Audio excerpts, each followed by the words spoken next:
Good morning, everyone, and welcome to our live coverage of the latest operation from here at NASA's Kennedy Space Center.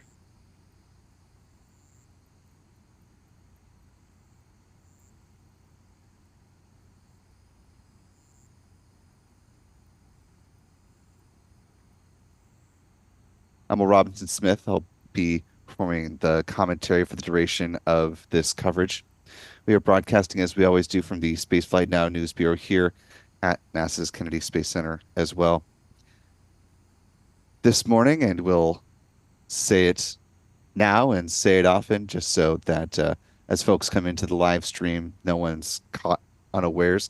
This is a static fire test of SpaceX's Falcon 9 rocket that will be used to launch the Polaris Dawn mission, a commercial astronaut operation, not to the International Space Station, but a free-flying mission that will last about 5 days and perform a lot of firsts, not only for SpaceX, but for the space industry as well.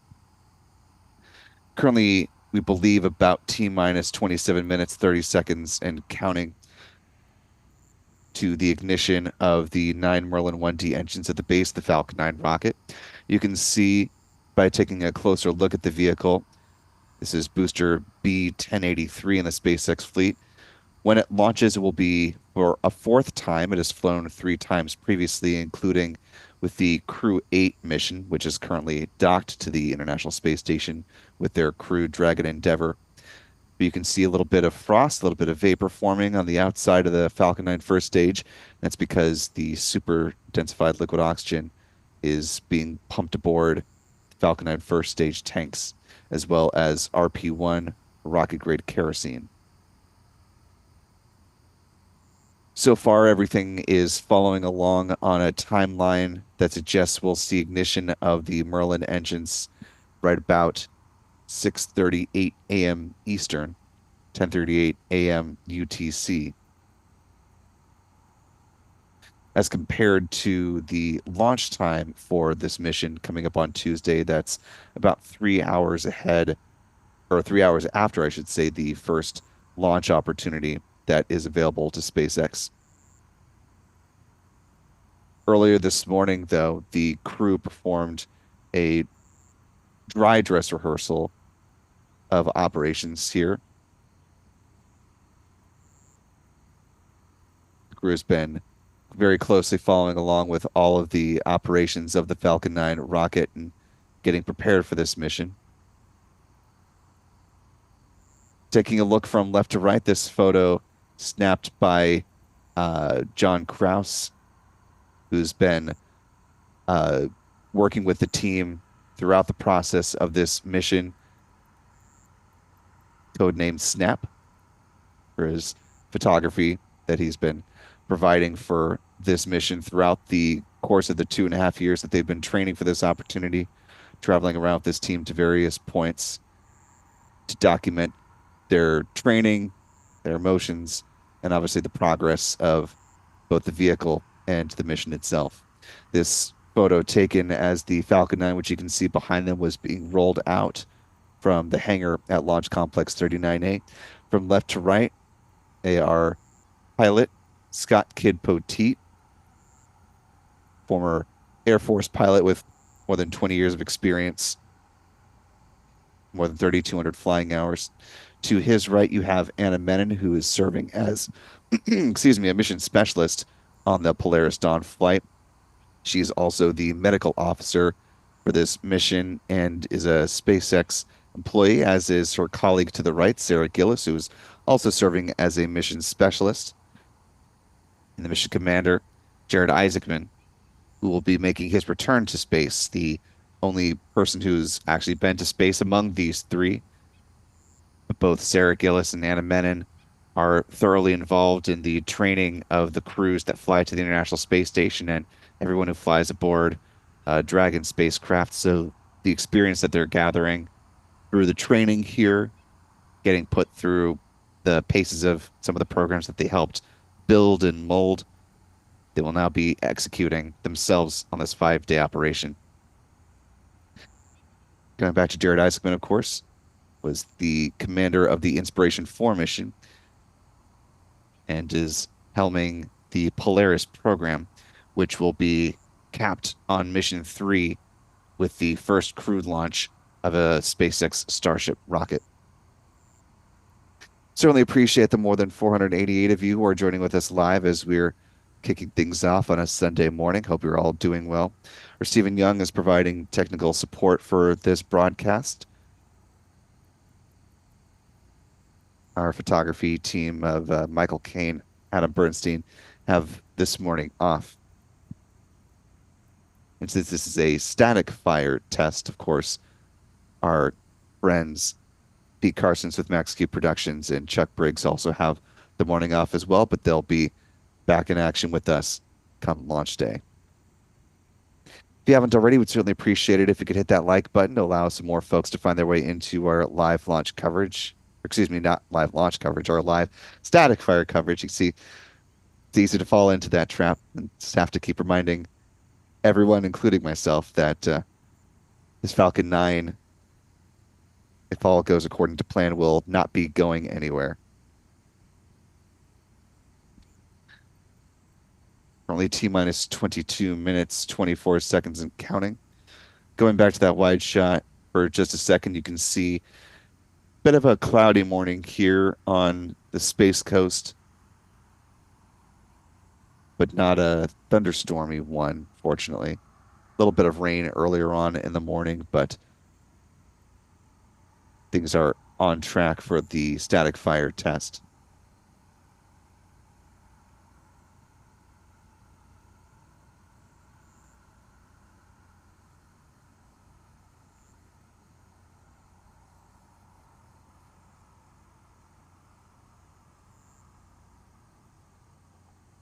Bring everyone up to speed, let's go ahead and talk about the countdown timeline that has happened so far, and we'll step through this briskly as we're about a minute away from the start of the so-called big vent.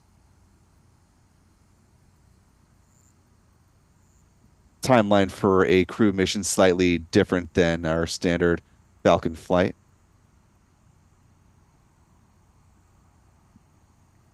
Starts with the go, no go poll being taken at the T minus 45-minute mark. The crew access arm retract process concludes at T minus 42 minutes. The launch escape system is armed T minus 38 minutes. That's followed by what we're more used to seeing. The fueling of the Falcon 9 rocket begins at the T minus 35-minute mark with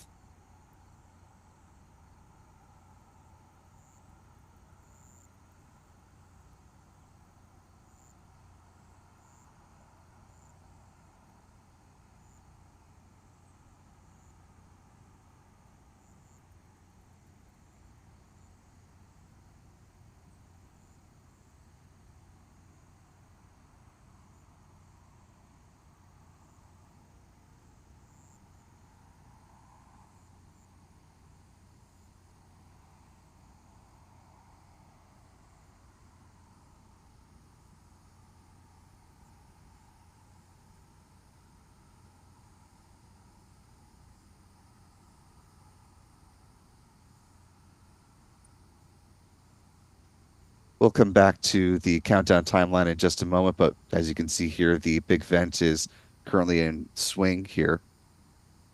Happens as the feed lines are being chilled prior to second stage liquid oxygen load, the upper stage of the Falcon 9 rocket.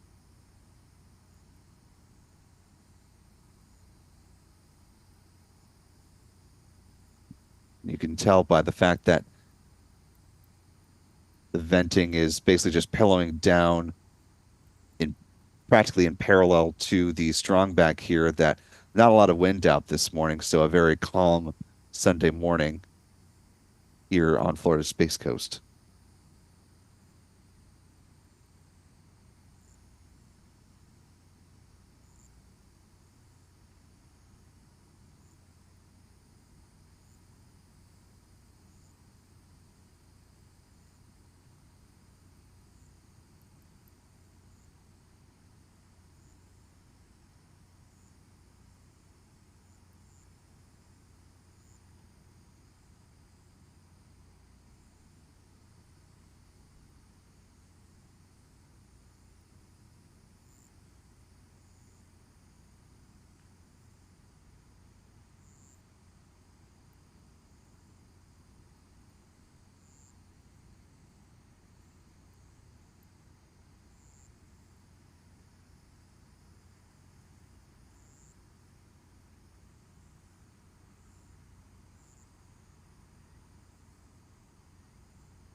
Currently T minus 16 minutes, 2 seconds and counting.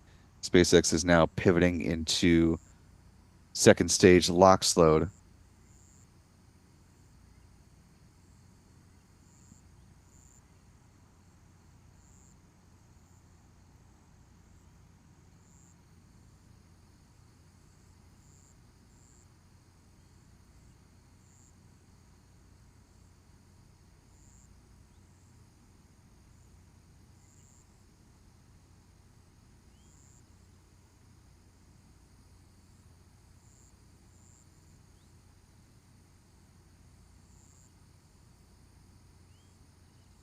Going back to the countdown timeline for a second, just to let you know what we still have ahead of us.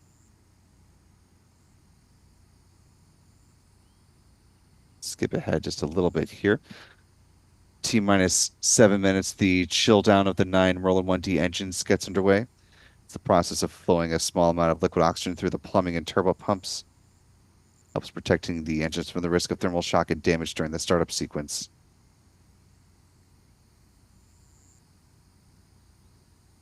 About T minus 4.5 minutes, the strong back retract sequence begins. Starts with the clamp arms underneath the Dragon spacecraft opening up. Then the strong back will recline about 1.5 degrees, stays in that position. About 3 minutes out, the first stage LOX tank will be full. Same will be true at T minus 2 minutes. At that point, the Falcon 9 will be fully loaded with 1 million pounds of propellant. In the final 60 seconds, control of the countdown is handed over from the ground sequencer to the Falcon 9's onboard flight computers. The propellant tanks will be brought up to flight pressure. SpaceX launch director will verify their go for static fire. The engine ignition command will be issued at T minus 3 seconds, and see that static fire happen, which should last between, about 6 to maybe 10 seconds or so. Coming up in about T minus 13 minutes and 43 seconds.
Currently T minus 12 minutes, 28 seconds and counting.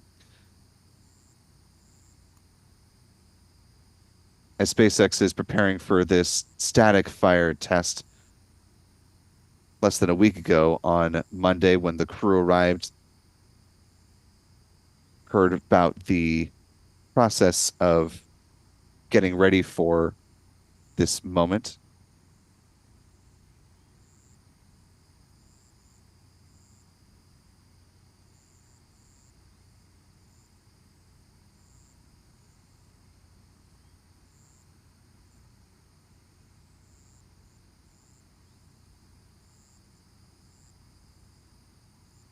Earlier today at about 5:11, got a tweet from Sarah Gillis, one of the mission specialists here, noting that the dry dress had been complete. And the way she phrased it, saying that, quote, the new car smell was successfully removed by the SpaceX materials team during thermal vacuum chamber bakeout. Want to give a little more context to that tweet if you happen to see it this morning. So here's Sarah Gillis explaining some of the changes that have happened to Dragon and what that quote unquote bakeout process involved.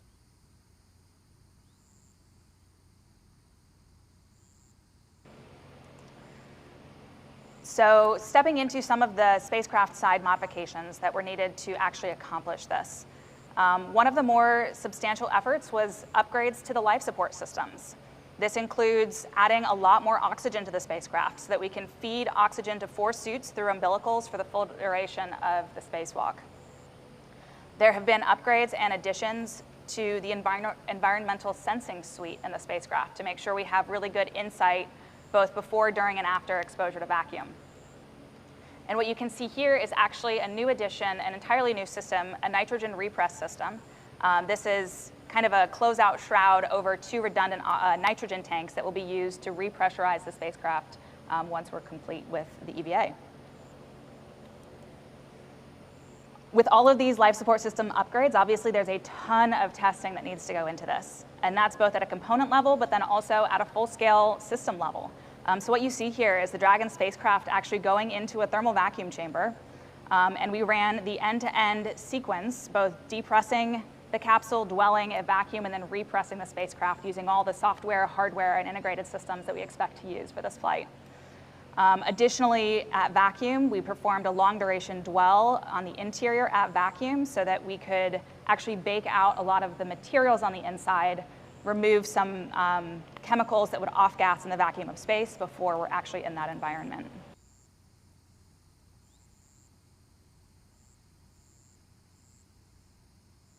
And again, that was Sarah Gillis, one of the mission specialists flying aboard the Polaris Dawn mission.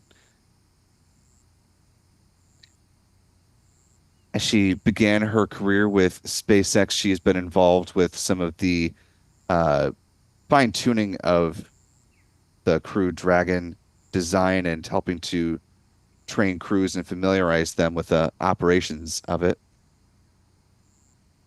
She helped work with NASA astronauts Bob Behnken and Doug Hurley as the Demo 2 mission got underway and has been working with the successive crews up until this point. So gaining a lot of valuable insight as they are training for this mission, about to fly aboard the spacecraft that she's been working with so thoroughly. If you'd like to hear more from our one-on-one interview with Sarah Gillis and the rest of the crew, we have a video up right now on the channel giving you an overview of not only the crew themselves, but also the mission that they are about to embark on. Go ahead and throw a link to that in the live chat here in just a second. Currently T-minus 8 minutes, 8 seconds and counting. Coming up on the chill down of the 9 Merlin 1D engines, and now just a hair under a minute here.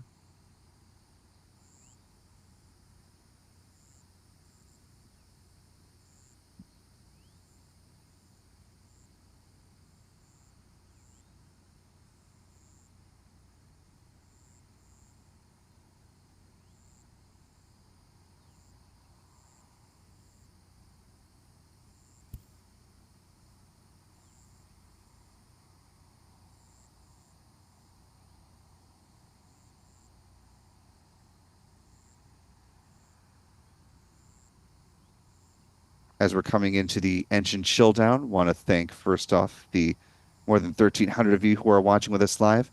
If you haven't already, be sure to hit that like button to allow some more folks to find their way into our live coverage this morning. Also want to give a specific shout to Callistia Lee, one of our wonderful moderators in the live chat. Appreciate you getting up with us early, Callistia, and helping to allow folks to have good, robust conversation. Also powered by a wonderful channel member community here on YouTube. So thanks to folks like Pamelot 70, Ray M, Justin Dawson, Mark Otto, Argue Man. Let's see who else is in here. Carl Northeast. Appreciate all of you being with us today. Ralph Kilcup, good morning to you. Roddy Mom 12, hello, hello. Channel membership comes with a number of perks, including discounts at our online shop.spaceflightnow.com, access to member-only videos, and of course, the ability to watch all the launch liftoff moments here in 4K at the Cape. So now's a good time to become a channel member, as of course we are pivoting towards the Polaris Dawn launch itself coming up on Tuesday. and that'll be buttressed by, I believe, a Starlink launch potentially that same morning as well. Also been tracking the day for day movement of a Vandenberg Falcon 9 launch with Starlink satellites on board. That is currently tracking for Monday, but it has been shifting day to day throughout the weekend, going into the weekend. So be sure to follow Spaceflight Now on our website and our launch schedule there, and we'll keep you apprised of when that's ready to go.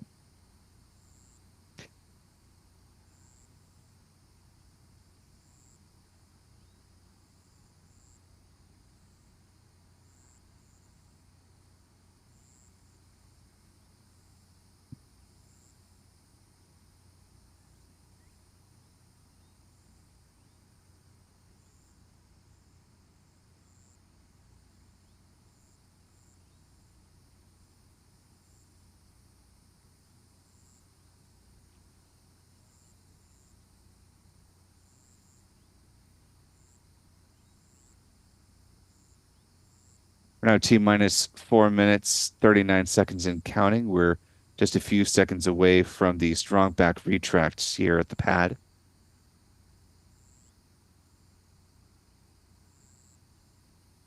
As those clamp arms open up, transporter erector or the strong back will recline about 1.5 degrees away from the Falcon 9 rocket.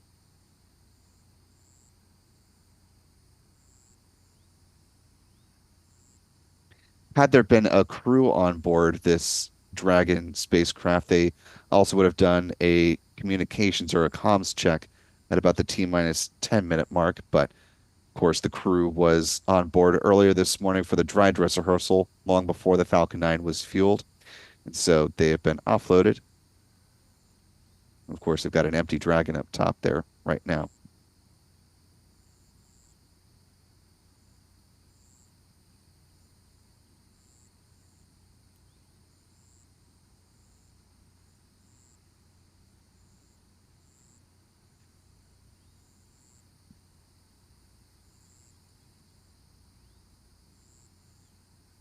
To those who may be just joining us right now, again, this is a static fire test, as Callistia is reminding folks in the live chat, a static fire test of the Falcon 9 rocket, not a launch this morning, but an important testing of the whole system. Make sure that this rocket is ready to go for launch on Tuesday morning.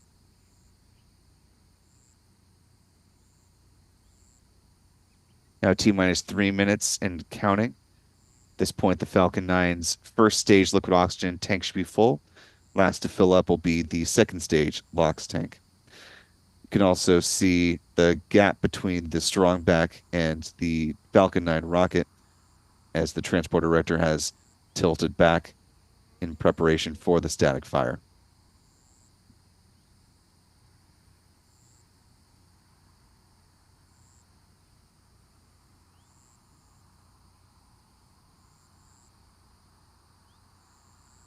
This will be SpaceX's second static fire test in the month of August. Of course, they previously did a static fire test of another Falcon 9 that was tail number B1085. This is B1083 here today. B1085 will be supporting the Crew 9 mission set to launch just a hair under a month from now on September 24th, no earlier than. And as we learned yesterday from the update from NASA, that Crew 9 mission will only include two of the original crew members who have not yet been named, which crew members will be flying. But that'll be to accommodate the return of NASA astronauts Butch Wilmore and Sonny Williams on a SpaceX Dragon spacecraft after lots of data review and deliberation. It was determined that the Starliner spacecraft was not the safest option to bring those astronauts home. Currently T minus 1 minute, 15 seconds and counting. Falcon 9 will be in startup in just a few seconds.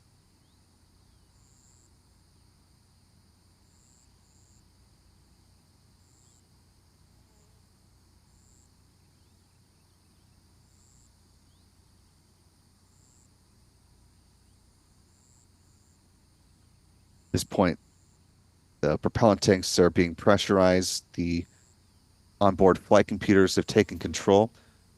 SpaceX launch director will have just given their go for the static fire if all is still proceeding on track as intended. About T-minus 30 seconds. We may be able to hear a bit of a rumble from the Merlin engines when they ignite. Brought up our mics that are outside pointing towards the pad there. 15 seconds. And here we go in about 10, 9, 8, 7, 6, 5, 4, 3, 2, 1. See the static fire is underway.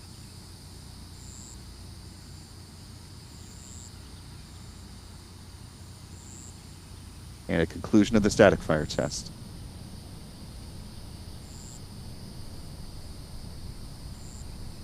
That burn in total lasting, it appeared to be about 11 to 12 seconds.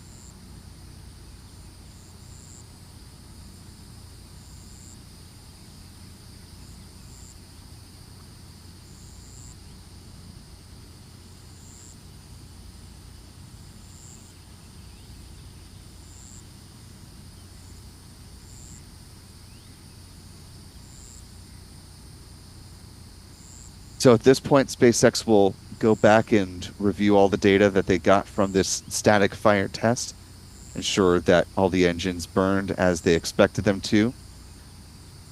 The remaining propellant will be offloaded from the Falcon 9 rocket. The vehicle will be safed, as it is termed. Again, this was a static fire test, so the Falcon 9 still on the pad as expected and intended.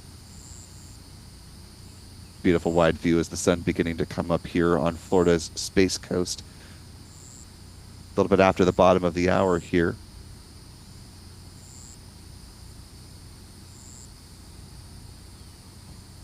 And now come the final days for the Polaris Dawn crew. Just the last 48 hours for them to remain here on Earth before they begin their roughly 5-day journey. We did hear from one of the crew members, Anna Menon, who discussed what their 5-day mission is going to look like once they arrive on orbit. So let's go ahead and listen into what the schedule will be like once launch day comes around. Launch, we get into space in about 10 minutes. About an hour after getting there, we will start that pre-brief protocol that Sarah mentioned. We will soon thereafter raise to our peak apogee, and while we're there, we will be passing through the inner regions of Earth's Van Allen radiation belt. And that brings us to Flight Day 2. Flight Day 2, I will read the book I authored to my family as well as some of the brave patients of St. Jude Children's Research Hospital. And then we will lower to our cruise orbit. At that point, we will begin our spacewalk preparations. We will perform that mobility test. We will check out our spacesuits, and we will configure the cabin. Flight Day 3 is EVA day. We will wake up, have several hours of preparations, including final cargo configurations, ECLIS checkouts, and preparing biomedical monitoring devices for the spacewalk. We'll don our spacesuits, do a suit leak check, and then perform the EVA. This entire thing will be live streamed, so please join. Flight Day 4 is the Starlink demonstration day. So we will have some checkouts and then perform a series of demonstrations as a part of that test. You'll want to stay tuned for this. And then Flight Day 5 is our final full day on orbit. We will be wrapping up all of that research that I mentioned earlier.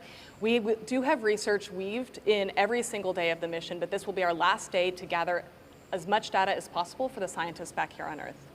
Then we will begin our reentry preparations, and that brings us to Flight Day 6.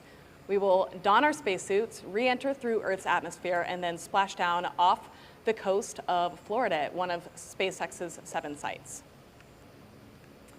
When we get back, we will be recovered by the SpaceX recovery vessel, and then we will owe some time to science and research and reconnecting with our families, and then we will be looking forward to talking with all of you again. And again, that was Anna Menon, one of the mission specialists and the medical officer for the Polaris Dawn launch. If you'd like to see that full briefing, we also have that up on the channel right now. You can check that out once you're done with this live stream. If you want to see all of the comments from the crew and from the Vice President of Build and Flight Reliability, Bill Gerstenmaier from SpaceX, that's up on the channel. A more focused version of that with our unique one-on-one interviews with all four crew members, also available through a link in the live chat there. But you can also find that by going to the videos here on YouTube to check that out. With that, we're going to go ahead and close out our coverage of this static fire test here this morning. Beautiful way to start a Sunday. So hopefully you all have a wonderful rest of your day here. And be sure to hit that subscribe button if you haven't already. Turn on all notifications. We'll be having extensive live coverage in the run up to launch on Tuesday morning, beginning really Monday night as we're getting into the countdown process. It's a multi-hour step through when it comes to a crew mission, and we'll be with you for each of the play-by-play. I